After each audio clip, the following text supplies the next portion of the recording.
Forex hisobini qanday ro'yxatdan o'tkazish kerak? Hammaga salom. Bugun men sizga Forex hisob qaydnomasini ro'yxatdan o'tkazishga yo'l ko'rsataman. Birinchidan, Forex hisobini ro'yxatdan o'tkazish uchun quyidagi manzilga kirishingiz kerak. Yoki ushbu videoning tavsifida joylashgan Forex hisobini ro'yxatdan o'tkazish havolasini bosing.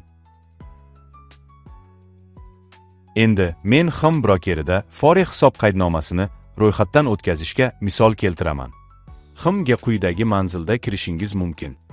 Boshqa brokerlar uchun shunchaki broker nomini mos ravishda almashtiring. Keling, boshlaymiz.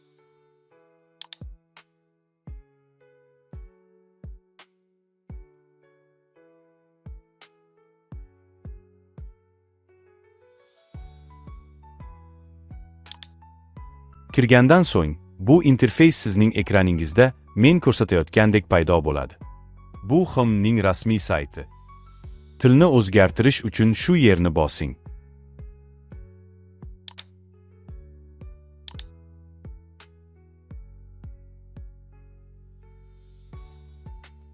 Ro'yxatdan o'tish jarayonini boshlash uchun boshlash bosing.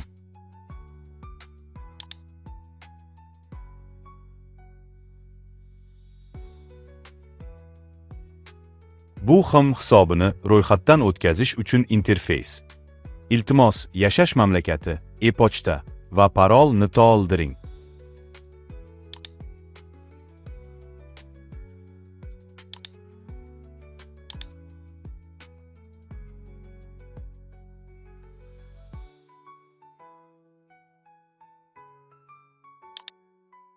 Parol talablari 10-15 ta belgidan foydalaning. Bir yoki undan ko'proq raqamdan foydalaning, bir yoki undan ko'proq ingliz tili kichik harfidan foydalaning, bir yoki undan ko'proq ingliz tili katta harfidan foydalaning, bir yoki undan ko'proq maxsus belgidan foydalaning. Iltimos, ekrandagi misolga murojaat qiling.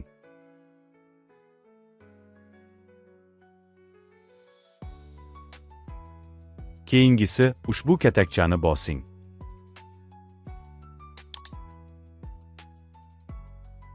Keyin ro'yxatdan o'tish tugmasini bosing.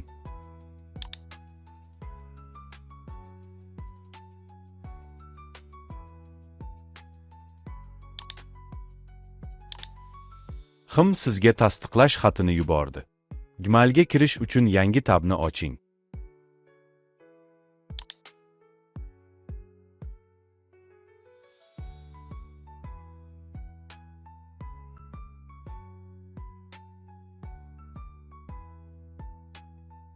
Bu Xim menga yuborgan elektron pochta. Agar elektron pochta xabarini bir necha daqiqa ichida ko'rmasangiz, ko'proq tugmasini bosing. Va spam jildingizni tekshiring. Endi men iroda Xim yuborgan elektron xatni ochaman.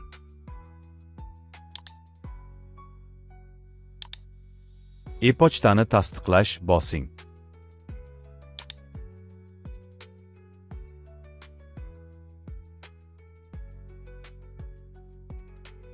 Savdoni boshlash uchun siz hisobingizni tasdiqlashingiz kerak. Hozir tasdiqlash bosing.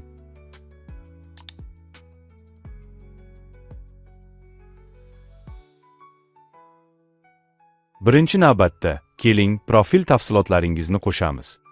Iltimos, ism, ikkinchi ism, familiya, tug'ilgan sana va telefon raqamini to'ldiring.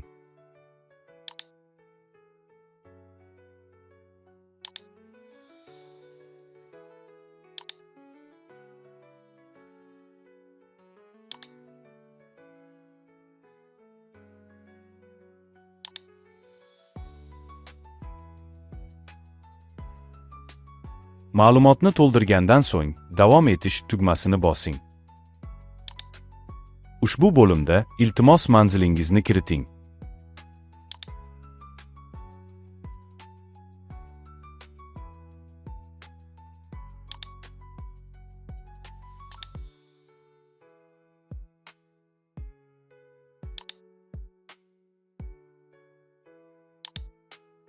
Pochta indeksida siz o'zining pochta indeksi internetda qidirib topib, shu yerga to oldirishingiz mumkin.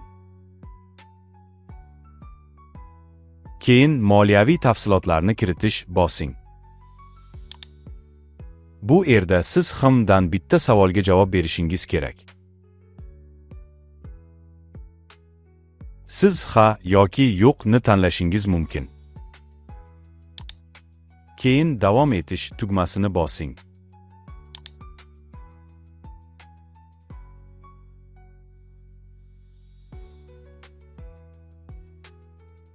Bu shaxsni tasdiqlash bo'limi, verifikatsiyani boshlash bosing.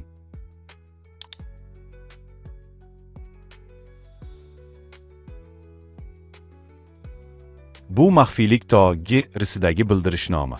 Rozilik bildirish uchun shu yerga bosing. Keyin boshlash bosing. Birinchi bo'lib, siz chiqaruvchi mamlakat yoki hududni tanlaysiz.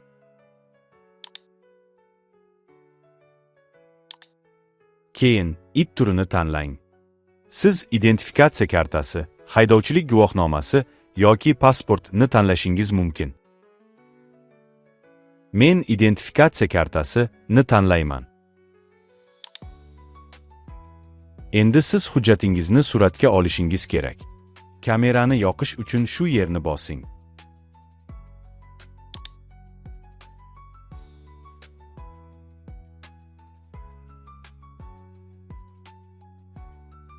Bu yuzni tekshirish bo'limi. Haqiqiy shaxs ekanligingizni tekshirish uchun yuzingizni skanerlashingiz kerak bo'ladi. Davom etish tugmasini bosing.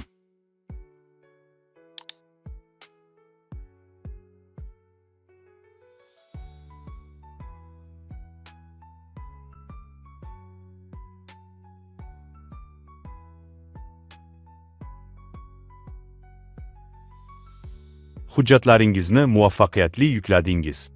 Hisobingiz ma'lumotlarini ko'rish uchun shaxsiy kabinetga qaytish bosing.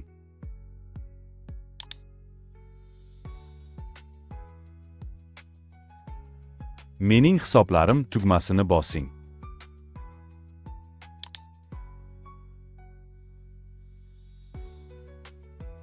Bu yerda siz savdo hisoblaringizni boshqarasiz. Hisob ikki qismga bo'lingan: haqiqiy hisob va demo hisob.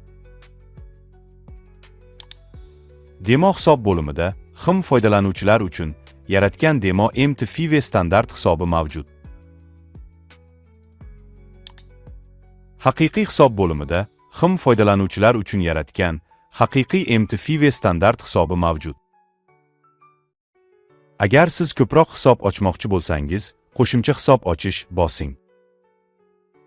Savdo platformasida hisobingizga kirish uchun sizga server nomi, kirish hisob raqami va hisob paroli kabi ba'zi ma'lumotlar kerak bo'ladi. Hisob ma'lumotlarini topish uchun avvalo shu yerni bosing.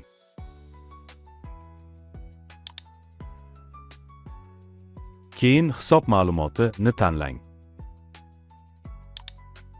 Bu yerda server va kirish hisob raqami.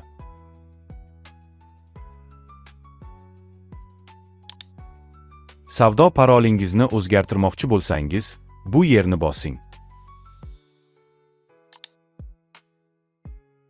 Keyin savdo hisobi parolini o'zgartirishni tanlang.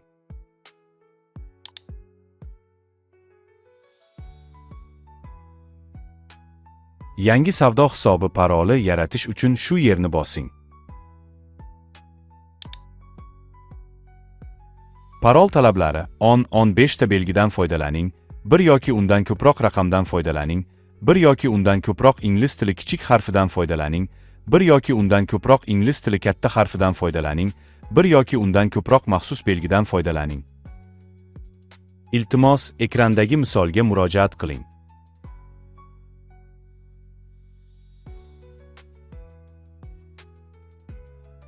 Keyingisi, joriy profil paroli kiriting. Bu sizning hisobingizni ro'yxatdan o'tkazishda yaratgan parolingiz.